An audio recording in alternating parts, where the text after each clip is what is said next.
Alright, so let's do the final render in the next 10 minutes. So once you're happy with your camera position here, let me go in and tweak that a little bit. So let me look through selected here. Let's do something like this. Alright, okay, so now we have to take care about our rendering here. So let's go here to the render settings and go down here under the Commons tab to the render options and turn off the default lights.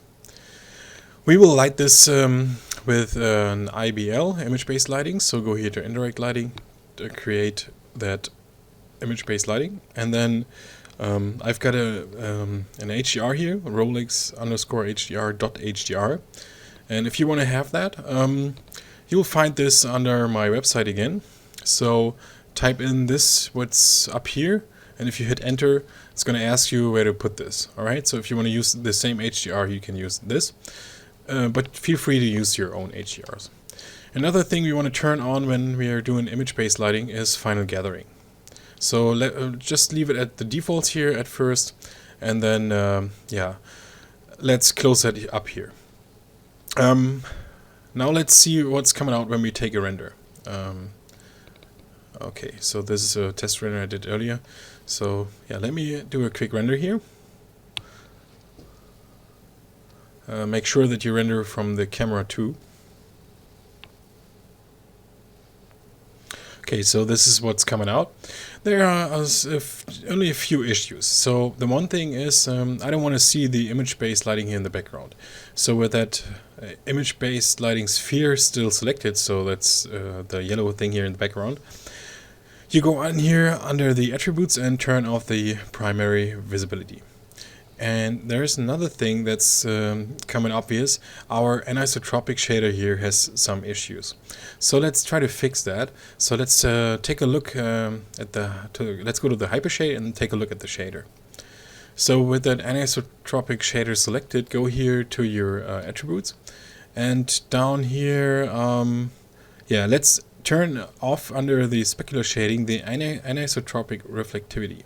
And then we dial up the reflectivity to something like 0.9 something. And we could also dial down the roughness here to something like 0.5. Okay, so now let's take another render and compare this to what we have here. So let me save the image and then say render camera 2. Yeah, so that definitely helped, but we still don't see a good result here. So to fix that, let's go here under the shader to the MI reflection blur and dial up the reflection blur to something like 10, and then the reflection raised to 40. Okay, and then we take a look at the render settings. And with those render settings, let's go here to quality, and let's where is that located here? Ray tracing. So let's dial up the shadows here to something like 10, and the reflection blur limit to 5, and the refraction blur limit to 5 as well. That's one thing. So now we could also crank up our anti-alias to something like one step further. So this is going to crank up your render times quite a bit. And now let's go to the indirect lighting tab here. And what we could do is dial up that final gathering here. 256 is a good start. And let's give it some secondary diffuse bounces. Let's type in 2. Okay, now let's close that window here. Let me save this image, and then we do another render and compare this. So render camera 2. Yeah, so if you take a look at the result here, it's looking much cleaner, but there are still some parts that we can fix right now. So the one thing that I noticed here is on those little boxes here, on this part or this box here, something is wrong with the shaders. So the outside should be a chrome shader and the inside should be that white shader, and yeah, for some reason it's not. So yeah, go in there and fix that. Yeah, if you followed me all the time, you should know right now how to realize this. And when you have that done, yeah, we could go in and say here under our camera, so select your camera, your render cam. It should be way down here, camera 2.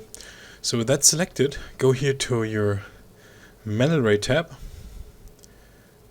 the manual ray tab here, and then say lens shader, and then bring in under manual ray lenses the MIA exposure simple.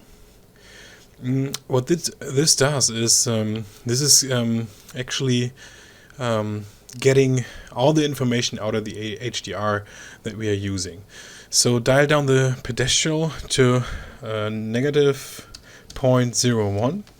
So that helps to darken up the dark areas of the render. And yeah, so let's take another render of this and check out how that looks. So let me save that image and take another render. Yeah, and this is what's coming out. Yeah, that's looking way brighter. So we get all the color information out of that HDR now. So what we have to change now, yeah, later on if you're rendering out an HDR or EXR, what you should do under your, I think it's under the quality tab, right down on the bottom here, you go to the frame buffer. And then you say here, from the default RGBA 8-bit, we change it to the RGBA float. I'm looking for the 3 channels with the 32-bit. So we don't need an alpha. If you want one, you could retake this one here. And then type down the gamma here to something like 0.45. Yeah, so if you render out an EXR, something like that, that's better. So let's go in here and under the Comments tab and change this from Targa to Open EXR. And now let's check out here some settings, the final gather quality, tracing. Let's set the reflections to 10, and 20. Alright, so let's save that out and do another render. Yeah, and that's the result here. So if you compare this, there's a little difference. Yeah, okay. So what we want to do now is, yeah, I would go in and, like I said before, change the shader issue here on the little boxes. That's one thing. And yeah, we could go in and model from the cap of a cylinder the glass top here and put a shader on it. Yeah, I'm running out of time here again. So altogether, I think we're done with this thing. The render settings here, okay, it's looking good. It could look a little bit better.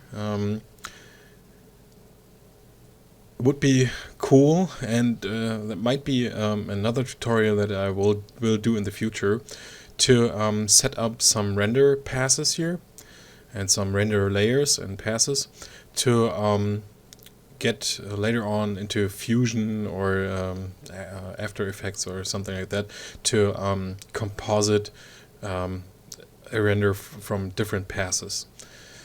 Okay, so yeah, I will do one video more here, and that's going to be the conclusion to yeah, to wrap it up. And yeah, for now I think yeah, we are almost ready here. So yeah, see you in the next video when I'm going from start to finish what we did, and yeah, where we ended here.